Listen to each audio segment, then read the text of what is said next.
Welcome to on record.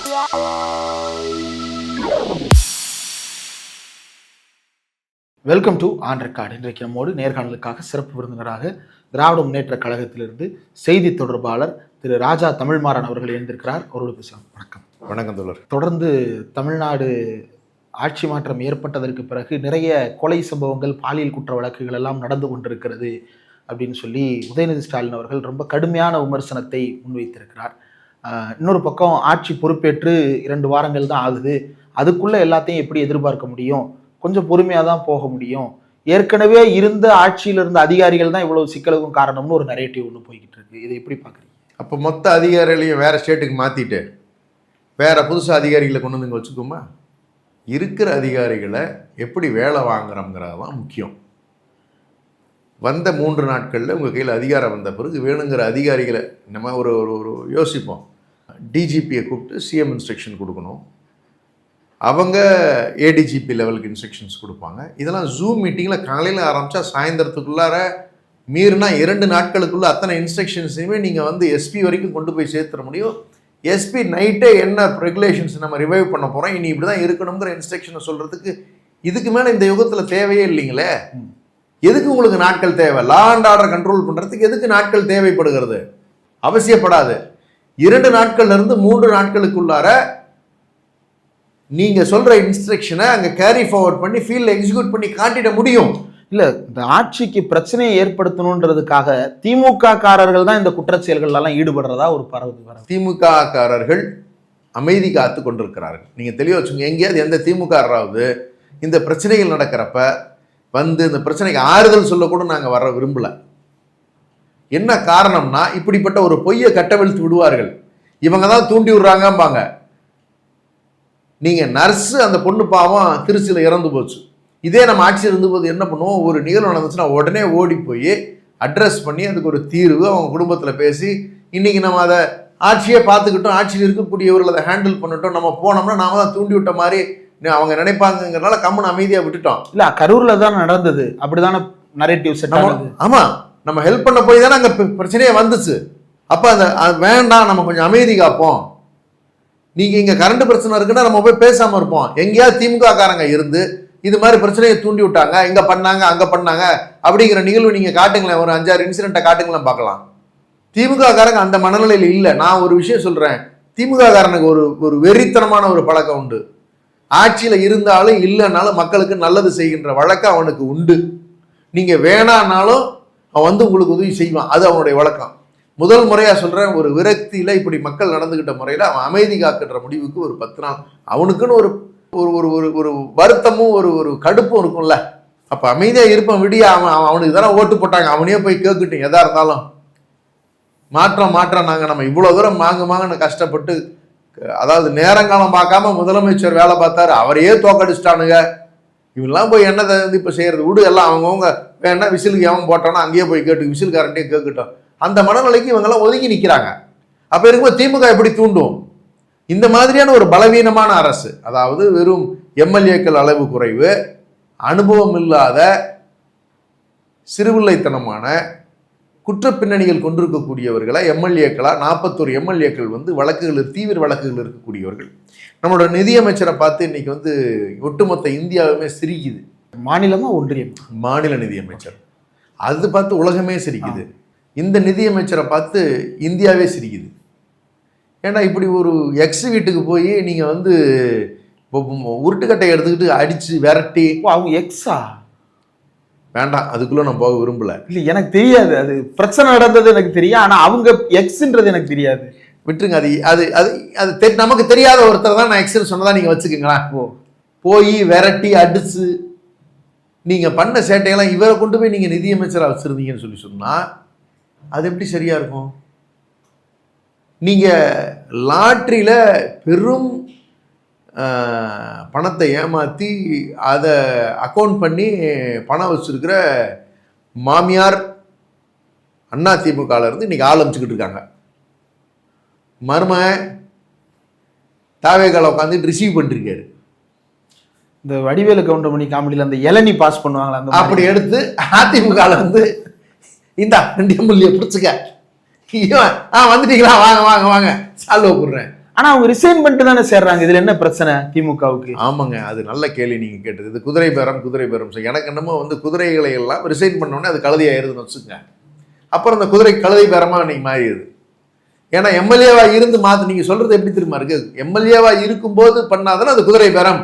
Resign பண்ண பிறகு அவங்க சேர்ந்தாங்கன்னா சரி அது கழுதையா மாறிடுச்சு அப்படி வச்சுக்குமா? இல்ல திமுகவுலயும் ரிசைன் பண்ணிட்டு ஓபிஎஸ் வந்தாரு, ரிசைன் பண்ணிட்டு ஒரத்த நாடு வைத்திலிங்க வந்தாரு, மனோஜ் பாண்டிய வந்தாரு. மதிக்கப்படாத நிலையில நான் உங்களுக்கு எல்லா விதத்திலையும் ஒத்துழைக்க தயாரா இருக்கிறான்னு சொன்ன நிலையில நீங்க வேண்டவே வேண்டாம், நீங்க ஏத்துக்காத நிலையில 5 வருஷம் கெஞ்சி கூத்தாடி பார்த்த பிறகு வேற வழியே இல்லாம தன்னோட மான மரியாதையை காப்பாத்திக்கணும் இங்க வரணும்னு வந்ததுங்கிறது வேற. நீங்க தேர்ந்தெடுக்கப்பட்டு 21 நாட்களே ஆகின்ற நிலையில நீங்க அந்த சத்தியபாமா அம்மையாரெல்லாம் கிட்டத்தட்ட 81,000 வாக்குகள் ரெட்டலைக்கு வாங்கியிருக்காங்க. நீங்க அந்த பப்ளிக்கை பத்தி நீங்க கவலையே படலையே, பொதுமக்களை பத்தி நீங்க கவலையே படாம ஃபில்லப் பண்ணிருக்கீங்க. திரும்ப எப்படி எந்த மதத்தை வச்சு கொண்டாங்க ஓட்டு கேட்பீங்க? அவங்களுக்கு நல்லது பண்ணணும்னா ஆளுங்கட்சியில இருக்கணும், அதுக்காக ஓட்டு கேட்போன்றாங்க. ஏங்க மக்களுக்கு தெரியாதா எதிர்கட்சியில நல்லது பண்ண முடியாதுன்னு யாருங்க சொன்னது? அப்ப பதவியில இருந்தா மட்டும் தான் செய்ய முடியும்னா அப்ப நல்லது செய்யணும்னு சொல்லிட்டு எல்லா எதிர்கட்சி எம்எல்ஏ ரிசைன் பண்ணிட்டு ஒவ்வொரு முறையும் 4 கட்சியில போய் சேர்ந்து தான் செய்யறாங்களா என்ன? இன்னைக்கு பள்ளிக்கல்வித்துறை அன்பில் மகேஷ் பொய்யாமொழி அவர்கள் அவர் எம்எல்ஏவா இருந்தப்ப எவ்வளவு திட்டங்கள் செஞ்சோம்னு சொல்லிவிட்டு தன்னோட பேட்டியிலே கொடுத்திருக்காரு. அப்ப எதிர்கட்சியா இருந்த அதிமுக இருக்கக்கூடிய அமைச்சர்களை போய் சந்திச்சு உதவி கேட்டு தான் தொகுதிக்கு தேவையான விஷயங்களை பெற்றுக் கொடுத்திருக்காரு. அப்படின்னா என்ன, நீங்க சொல்ற கணக்குப்படி பாத்தீங்கன்னு சொன்னா எதிர்கட்சியினுடைய தொகுதிகளுக்கு ஆளுங்கட்சி எதுவுமே செய்யாது அப்படின்னா அங்கெல்லாம் புறக்கணிக்கப்பட்டுருவார்களா என்ன? அது இல்ல அர்த்தம். இல்ல இதுல எல்லாம் நீங்க தாவேக்காவை அட்டாக் பண்ணாம இதுல ஏன் காங்கிரஸை பிரையாரிட்டைஸ் பண்ணி அட்டாக் பண்ற மாதிரியே தெரியுது திமுக. காங்கிரஸை பத்தி பேசவே வேண்டாம். இந்த லாஸ்ட் நெயில் இந்த காஃபின் இதுதான். அதாவது புதைக்கப்படுவதற்கு முன்னால் இன்னைக்கு அவங்க ஒரு அமைச்சர் சார், அதான் சொல்ற கடைசி யானி இதுதான். நீங்க சவக்குழியில போடுறதுக்கு முன்னாடி டப்பாக்குள்ள பாடியை வச்சுட்டு கடைசி யானி அடிக்கிற மாதிரி தான் இவங்க கடைசி ஆனது. நீங்க நல்லா பாத்துங்க. யாருங்க மம்தா பானர்ஜி? திரிணாமுல் காங்கிரஸ் தலைவர். திரிணாமுல் காங்கிரஸ் எங்க இருந்து வந்துச்சுங்க? காங்கிரஸ்ல இருந்து. ஏங்க வந்துச்சு? அவங்களுக்கு ஒத்து வரல, வெளியே வந்துட்டாங்க. அந்தம்மா 15 வருஷமா ஆண்டுச்சு இல்ல. இன்னைக்கு அங்க காங்கிரஸ்னால ஏதாவது பண்ண முடிஞ்சுச்சா? ஜீரோ. இல்ல. உத்தரப்பிரதேசத்தை நீங்க அங்க இவிஎம் மோசடி பண்ணி பாஜக ஜெயிச்சிருச்சுன்னு ராகுல் காந்தி சொல்லி இருக்கிறாரு. அவர் சொன்ன கதையெல்லாம் விட்டுருங்க. உத்தரப்பிரதேசத்தை நீங்க காலகாலமா ராகுல் அவங்களுடைய தொகுதி எந்த தொகுதி? ரேபரேலி. அந்த தொகுதியில் இருக்கிறவங்களுக்கு வாழ்வாதாரத்தை ஒசத்துறதுக்கு நீங்க என்ன சார் பண்ணியிருக்கீங்க? நீங்க மாடல் எம்பி கான்ஸ்டிடுன்சியை மாத்தி காட்டிட்டீங்களா? இல்லையே. ஸ்மிருதி அந்த கிராமத்துக்குள்ள ஓடுனீங்கன்னா குடிசைகளா தான் இருக்கு, எல்லாம் பின்தங்கின மக்களா தான் இருக்கான், எந்த நல்லதுமே செய்யாம அப்படி நீங்க இழந்ததான யூபிய காலகாலமா இந்த ஜமீன்தாருங்க உட்கார்ந்து இருந்த மாதிரியே உட்கார்ந்துகிட்டு இருந்தா அது எப்படி வளரும்? இல்ல ஆனா எனக்கு வேற மாதிரி தோணுது அதை பார்க்கும்போது. ஓ இப்ப நான் எப்படி மேட்ச் பாக்குறது கண்ட்ரி ஃபுட்ஸ் அப்படின்னு மக்கள் இப்படி இருந்தாங்கன்னா நான் எப்படி இவங்களுக்கு வேலை பாக்குறது அப்படின்னு அவங்க அதான் சொல்றேன். தெரியாது. சரத்பவார் எங்க இருந்து வந்தாரு? National Congress party. காங்கிரஸ் ஏன் போனாரு? யாரு பீரியட்ல போனாரு? சோனியா காந்தி அம்மையார் ராகுல் காந்தியினுடைய முடிவுகள் தானே அவங்க வெளியே போறதுக்கு காரணமும். சரி, அதுக்கப்புறம் இங்க வருவான். ஒய்எஸ்ஆர் ஜெகன்மோகன் ரெட்டி எப்படி உருவாச்சு? ஒய்எஸ்ஆர் இறப்புக்கு பிறகு உங்களுக்கு உங்க மாமா வரணும், இங்க ஒய்எஸ்ஆருக்கு அவர் மாமா வரக்கூடாது. ரோசையாவை கொண்டு போய் ஆக்குனீங்க. ரோசா பூ கொடுத்துட்டு போயிட்டாரா? சந்திரசேகர் ராவா அவரு உங்க காங்கிரஸ்ல நான் சேர்ந்துடுறேன், எனக்கு ஆட்சி நீங்க மாநிலத்தை பிரிச்சு கொடுத்துட்டீங்கன்னா நான் சேர்ந்துருவேன்னு சொன்னார். அதை நம்பி நீங்க பிரிச்சு கொடுத்தீங்களா? பிரிச்சிருக்கவே தேவையில்ல அந்த மாநிலத்தை. ஆனா பிரிச்சு கொடுத்தீங்க. பிரிச்சு கொடுத்த பிறகு அவர் பிஆர்எஸ் ஃபார்ம் பண்ணி உங்களுக்கு கழுத்தா விட்டுட்டாரா? முடிஞ்சு போச்சா? கேரளாவில் ஆட்சியை பிடிச்சிட்டாங்கல்ல. நிறைவா கேரளாவோட கதைக்கு நான் வந்துடுறேன். நீங்க அப்ப 3 ஸ்டேட்ல ஏன் காலியாச்சு காங்கிரஸ்? அவருடைய அணுகுமுறையில் இருந்த தவறு. அடுத்து கேரளாவுக்கு வந்திருக்கு. கேரளா என்ன நடந்துச்சு தெரியுமா? இவர் கிட்டத்தட்ட பாதி எம்எல்ஏக்களை கூட்டிகிட்டு போயிட்டார். இப்போ இருக்கிற முதலமைச்சர். நீங்கள் டெல்லியில் இருக்கிற ராகுல் காந்திக்கு பிஏவா இருந்தவர் யாரு? கேசி வேணுகோபால். பாதி பேர் எம்எல்ஏ கூப்பிட்டு போயிட்டு நீங்கள் அதெல்லாம் டெல்லியில் வச்சுக்க, நீங்கெல்லாம் எதுவும் பண்ணி தர முடியாது, நீங்கன்னா சொல்லு, இல்லைன்னா கம்யூனிஸ்ட் கூட சேர்ந்து நான் ஆட்சியை நான் வச்சுட்டு போயிட்டே இருக்கேன் அப்படின்னு மிரட்டின பிறகு வேற வழி இல்லாம நீங்க அவரை சிஎம் ஆகிருக்கீங்க. சார் அது ஜனநாயகம். 3 பேர் முதலமைச்சராக ஆசைப்படுறாங்க. அதுல யாருக்கு பெரும்பான்மை இருக்கு, யாரு சரியா வருவாங்கன்னு ஆய்வு பண்றாங்க. இது ஒரு ஜனநாயக வழிமுறை தானே. அப்ப உங்க கட்டுப்பாட்டுல அந்த கட்சி இல்ல இருந்திருந்தா ஜெயிச்சிருக்குன்றீங்களா? ஜெயிச்சிருக்காது, அதனாலதான் ஜெயிச்சிச்சு. அங்க கம்யூனிஸ்டுகள் கொஞ்சம் கவனக்குறைவா இருந்துட்டாங்க. பிளஸ் ஒரு நெடுங்காலமா அவர்களுக்கு இருந்த தொடர்ந்து அவர்கள் 2 பீரியட் இருந்ததுனால ஒரு அதிருப்தி இருக்கக்கூடிய ஒரு நிலை வாய்ப்பு இருந்துச்சு, அங்கே உருவாச்சு. தமிழ்நாட்டுக்குள்ள வருவோமா? நீங்கள் இன்னமும் மிட்டா மிராசுகளை மட்டுமே ஒரு 10 பேர் மட்டும்தான் அந்த கட்சியை, வேறு யாருமே கிடையாது அந்த கட்சியில். நீங்கள் மாணிக் தாகூர், ரங்கராஜன் குமாரமங்கலனுடைய பையன் மோகன் குமாரமங்கலம், இந்த பக்கம் பி சிதம்பரம், அவருடைய மகன் கார்த்திக் சிதம்பரம், இப்படி வெறும் ஜாம்பவான்களாக ஒரு காலத்தில் பண்ணையார்களாக இருந்தவர்களுடைய வாரிசுகள். இந்த ஒரு 10 பேரை தவிர நீங்கள் காங்கிரஸ் கட்சியில் ஆள் காட்டுங்க, கேண்டிடேட்டு கொடுத்தா கூட தேடிக்கிட்டு இருப்பாங்க. கட்சியை என்னைக்காவது வளர்த்துருக்காங்களா தமிழ்நாட்டுக்குள்ளார? எந்த வேலையும் பார்க்கவே மாட்டாங்க. ஒட்டுண்ணின்னு எங்கள் ஆள் கரெக்டாக தான் சொன்னார். இப்போ உங்களுக்கு என்ன, எங்கள் ஆட்சி போகுது அப்படின்னு உங்களுக்கு தெரிஞ்சிருச்சு. நீங்கள் இதுக்கு முன்னாடியே நீங்கள் அங்கே ஓடுறதுக்கு தான் ஒரு முயற்சியை பண்ணீங்க. நீங்கள் பிரவீன் சக்கரவர்த்தி என்ன பண்ணார்? அந்த மாநிலத்துக்கு பொறுப்பாளராக வந்தார் கிரீஷ் சோளங்கர். அவர் எங்கேயா ஜெயிக்க வச்சிருக்காரான்னு பார்த்தீங்கன்னா அவர் மாநிலத்தில் ஜெயிக்க வச்ச வரலாறு அமைச்சராக்கிட்டார்ல அவரு. அதான் இதான் கடைசின்ட்டனே, இதுக்கு மேலே எதுவுமே ஆக போகிறது இல்லை அவங்க. நீங்கள் அடுத்த கேள்விக்கு வந்துடுறேன். சோளங்கர் இவங்க 2 பேரும் சேர்ந்து என்ன முயற்சி பண்ணாங்க? தாவேகா கூட போகிறதுக்கான முயற்சிகளை ஏற்படுத்தினாங்க. எலெக்ஷன் அப்போ இவங்க யாருமே வேலை பார்த்த பாட்டுக்கு இல்லவே இல்லை, ஏற்கனவே ஆட்களே இல்லை. அப்போ தேர்தலுக்கு முன்னாடி நீங்கள் வலுக்கட்டாயமாக தான் காங்கிரஸை பிடிச்சி வச்சுருந்தீங்களா? எங்களுக்குன்னு இருக்கிற அரசியல் நாகரிகம்னு ஒன்று இருக்குல்ல, ஒரு பண்பாடு காக்கணும்னு சொன்னால் நாம் ராகுல் காந்தியை தலைவராக நம்ம சொல்லிக்கிட்டு இருந்திருக்கோம். இந்தியா அலையன்ஸில் யாருமே சொல்லாதப்ப நாம் அவரை பிரதமர் வேட்பாளராக 24 தேர்தலில் சொன்னோம். 19லேயும் சொன்னோம். ஆனால் அது சொன்னதெல்லாம் தப்புங்கிறது இப்போ தான் எங்களுக்கு புரிஞ்சிருக்கு. நாங்கள் செஞ்ச மிகப்பெரிய தவறுகளில் அது முக்கியமான தவறு. ஒத்துக்கணும் சில தப்பை. அதான் எங்களுடைய இளைஞரணி செயலாளர் சொன்னார், நான் நினச்சிக்கிட்டு இருந்தேன் பிஜேபி ஜெயிச்சிச்சுன்னு. காங்கிரஸ் தான் பிஜேபி ஜெயிக்க வச்சுக்கிட்டு இருந்துச்சுன்னு இப்போ தான் தெரியுது. நீங்கள் இப்பவும் அதான் நடந்திருக்கு. நீங்கள் இருக்கக்கூடிய 2ஆம் கட்ட தலைவர்கள் ராகுல் காந்தியை எந்த காலத்துலையும் பிரதமர் ஆக்க போகிறதே இல்லை.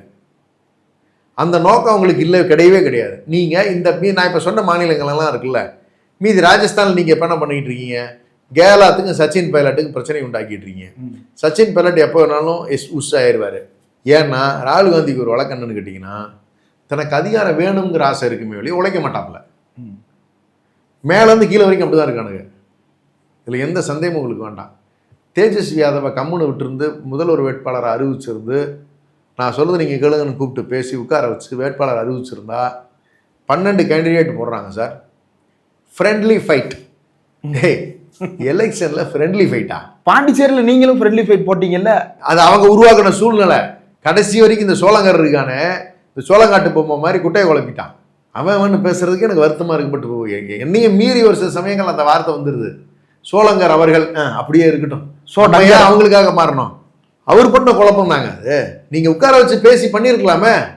உங்களுக்கு அதிகாரம் தேவைப்படுகிறதுன்னு சொன்னால் நீங்கள் கட்சியில் உழைக்கணும். ஒரு உதாரணத்துக்கு நான் சொல்கிறேன், 72,000 பூத்துகள் பீகாரில் இருக்கு. நீங்கள் வெறும் 16,752 பிஎல்ஏ மட்டும்தானே போட்டீங்க எஸ்ஐஆருக்கு. மீதி இருக்கிற இடத்துக்கு அவன் தாங்க போட்டான். 72 கழிச்சு பார்க்குறீங்களா?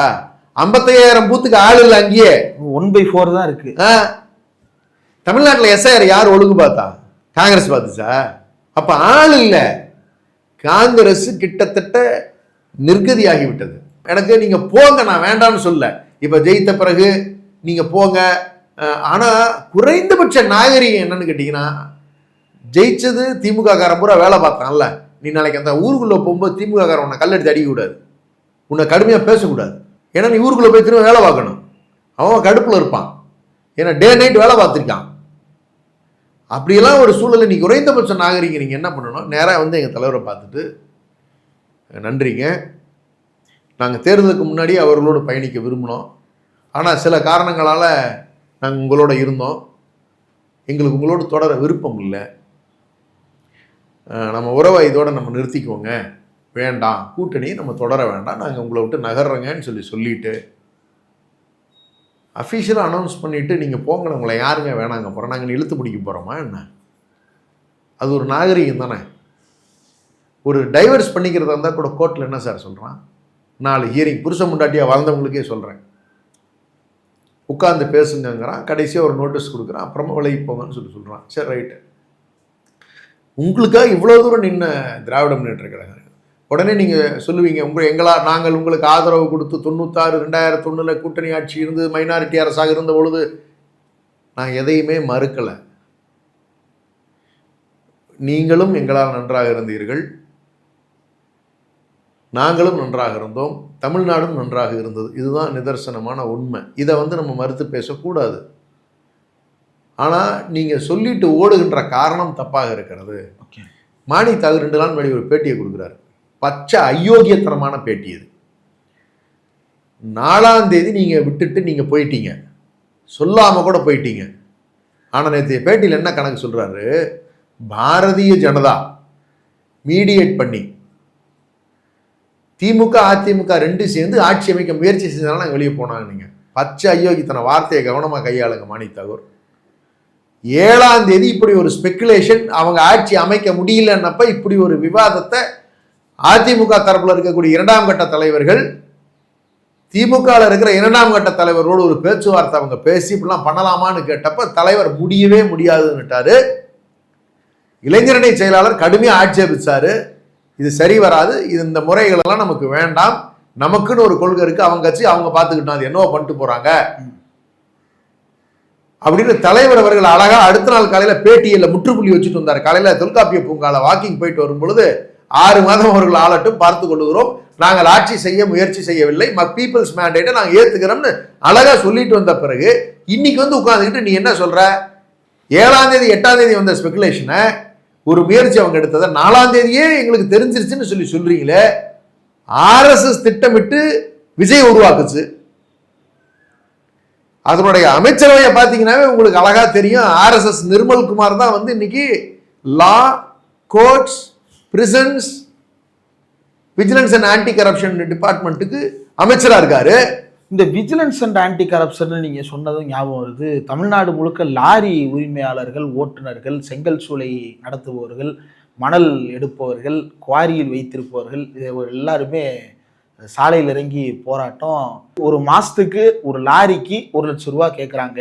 ஆமா, தாவேகா ஒன்றிய செயலாளர் அப்படின்னு சொல்லிட்டு போராட்டத்தில் ஈடுபட்டு அந்த போராட்டம் நடந்த பிறகு இன்னைக்கு நீக்கம் பண்ணியிருக்காங்க அவனையுமே.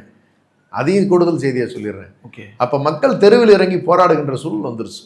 அப்ப இதெல்லாம் தெரிஞ்சுதான் நடக்குதுன்னு தான் என்னுடைய பார்வைக்கு இருக்கு. மாட்டிக்கிட்டான், அதனால இப்ப நிறுத்தி சஸ்பெண்ட் பண்ணிட்டாங்க, அந்த கட்சி விட்டு நீக்கியிருக்காங்க. அந்த கட்சியில் எப்போ கார்டு கொடுத்தாங்க, ஐடி கார்டு கொடுத்தாங்க, எப்போ நீக்கினாங்கன்னு தெரியாது, அறிக்கை வந்திருக்கு, அவ்வளோதான் எனக்கு தெரிஞ்ச வரைக்கும். ஸ்ட்ரக்சர்டு பாலிடிக்ஸ் இருக்கானாங்க கிடையாது. ஆனால் இதை கம்ப்ளைண்ட் பண்ண போனால் அங்கே போலீஸ் ஸ்டேஷனில் சரியா ரெஸ்பான்ஸ் இல்லைன்றதையும் ஒரு குற்றச்சாட்டாக சொல்கிறாங்களே. போலீஸை மிரட்டுறாங்கல்ல, போகின்ற பக்கமெல்லாம் போலீஸை மிரட்டுகின்ற வேலையில் ஈடுபட்டு கொண்டிருக்கிறார்கள். எத்தனை இடங்களில் கண்ணுமடி அது மிரட்டி ஒரு ஃபேமிலி மேட்டரில் போய் பேசுகின்ற பொழுது ஸ்டேஷனில் பூந்து மிரட்டணுன்னு அந்த போலீஸ் தூக்கி சஸ்பெண்ட் பண்ணிட்டாங்க. அரசு இயந்திரத்தை ஒரு மாதிரி டேமேஜ் பண்ணிக்கிட்டே வர்றாங்க இவங்க. உதாரணத்துக்கு சொல்கிறேன், இந்த அமைச்சர், நம்மளுடைய அறநிலையத்துறை அமைச்சர் நம்ம கட்சிக்காரங்க எல்லாத்தையும் போய் கோயிலெலாம் இன்ஸ்பெக்ட் பண்ணி ரிப்போர்ட் கொடுக்க சொல்லுங்க. அவர் கேட்ட கேள்விக்கு உங்கள்கிட்ட பதில் இருக்கா இல்லையா?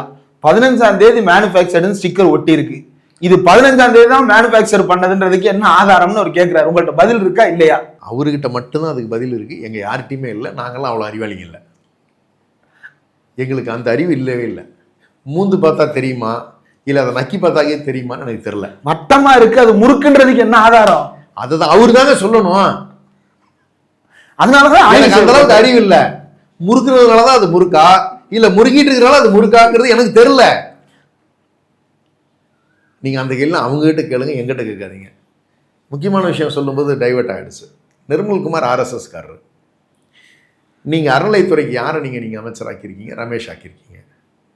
ரமேஷ் பஜ்ரங் தளினுடைய பயிற்சி பெற்றவர், பெரியாரை கடுமையாக விமர்சித்து பதிவுகள் இட்டவர். 2020 தேதிகளோடு நான் எடுத்து வச்சுருக்கேன். அவருடைய பதிவுகள் பெரியாரை இப்படிலாம் விமர்சனம் பண்ணாருங்கிற பதிவுகள் இருக்குது. ஜெய் ஸ்ரீராம், ராம்லீலா, அயோத்தியா, இதுக்கெல்லாம் ஆதரவு நிலை எடுத்த ஒரு தம்பி. இந்த தம்பியை வந்து இன்றைக்கி அறநிலைத்துறை அமைச்சர் ஆக்கியிருக்காங்க. அதுக்கு செக்ரட்டரியாகவும் வந்து ஒரு பிராமணரை தான் ஆக்கியிருந்தாங்க. சமூகங்களை நம்ம பெருசுபடுத்த வேண்டாம்னு நம்ம நினச்சாலுமே கூட, ஆனால் ஒரு இன்ஜினியரிங் படித்தவனுக்கு இன்ஜினியரை தான் நம்ம சொல்லணும்.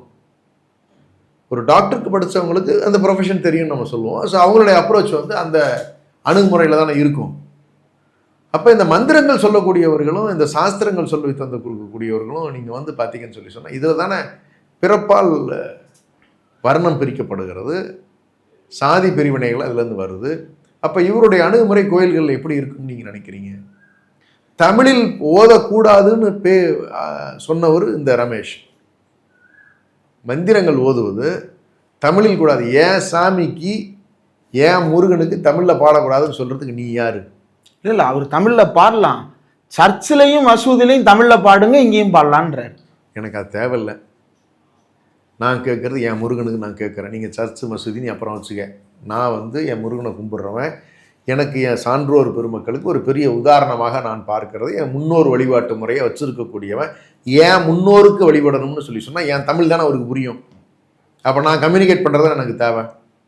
அதில் கூடாதுன்னு சொல்கிறதுக்கு எங்கே இருக்கிற அறநிலைத்துறை அமைச்சர் என்னத்துக்கு?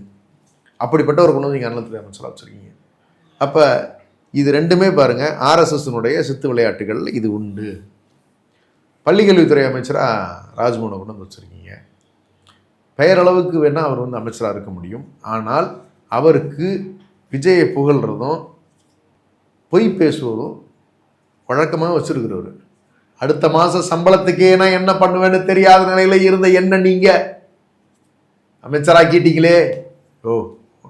ஒரு வருஷம் முன்னாடி நீயும் மனைவியும் 1.5 கோடி ரூபாய்க்கு வீடு வாங்கியிருக்கேன், என் வீட்டை வந்து பாருங்கன்னு சொல்லிவிட்டு வீடை காட்டுனீங்க. ஜஸ்ட் ஒரு 1.25 கோடிக்கு அவரும் 1.25 கோடிக்கு அவங்க மனைவியும் கோல்டு வச்சிருக்காங்க, அவ்வளோதான். என்னங்க போய் இதெல்லாம் கதை? கோல்டை வச்சு வாடகை கட்ட முடியாதுல்லங்க. ஏங்க வீடே இருக்குன்னு காட்டினாருங்க அவரு. வாங்க எங்கள் அப்பார்ட்மெண்ட்டை போய் பார்ப்போம் அப்படின்னு சொல்லி 2 பேரும் சேர்ந்து கூட்டிகிட்டு போனாங்கங்க. அப்புறம் ஏங்க நீங்கள் வீடு காட்டுற நிலைமைக்கு வீடுக்கு வாடகைக்கு பற்றி பேசுகிறீங்க? எப்போ அமைச்சராகின பிறகு அப்புறம் அடிச்சாரு பாருங்க ஒரு ஸ்டேட்மெண்ட்டு. ஏங்க என்னங்க தமிழ் தாய் வாழ்த்து 3வது இடத்துக்கு போயிடுச்சு. இல்லை நாங்கள் சொன்னோம் இனிமேல் அப்படி நடக்கவே நடக்காது அப்படின்னு சொல்லி சொன்னார். திரும்ப மறுபடியும் கவர்னர் அலுவலகத்துக்கு போன உடனே தமிழ் 3வது இடத்துக்கு போயிடுச்சு தமிழ் தாய் வாழ்த்து. எடுத்த உடனே வந்தே மாதரம் வந்துருச்சு. திரும்ப கேட்டு நான் சொன்னேன் அவங்க கேட்கலன்னு. அப்போ இதுதான் பதில். ஒன்றிய அரசு இப்போ பிஎம் ஸ்ரீக்கு என்னென்னு கேட்குது. நீங்கள் நவோதயா பள்ளி திட்டங்கள் நிலுவையில் நிறுத்தி வச்சுருக்கோம்.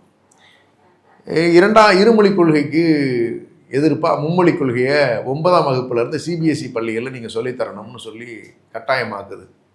இதெல்லாம் என்ன நல்லா எடுக்க போகிறாரு? நாங்கள் சொன்னோம் அவங்க கேட்கலங்க போகிறாரா? இல்லை ஒத்துக்க முடியாது, தமிழ்நாட்டினுடைய சட்டத்திட்டங்கள் தமிழ்நாட்டுக்கு விதிவிலக்கு வழங்கப்பட்டிருக்கிறது, இது விதிவிலக்கு பெற்றக்கூடிய மாநிலம், இங்கே இருமொழிக் கொள்கை தான் நாங்கள் செயல்படுத்த போகிறோம், மும்மொழி செயல்படுத்த மாட்டோம்னு சொல்லி நிற்க போகிறாங்களாங்கிறதெல்லாம் போக போக தான் தெரியும் எப்படியெல்லாம் இது நடக்க போகுது அப்படிங்கிறது. இன்றைக்கி அரசு இயந்திரம் ஸ்தம்பிச்சு நிற்கிது. எல்லா இடங்கள்லையும் தாவேகாவினர் அதிகாரிகளை மிரட்டுகிறார்கள். ஒரு பொண்ணு கோட்டு போட்டுக்கிட்டு போய் ஹாஸ்பிட்டலில் மிரட்டுது. கேட்டால் நான் வந்து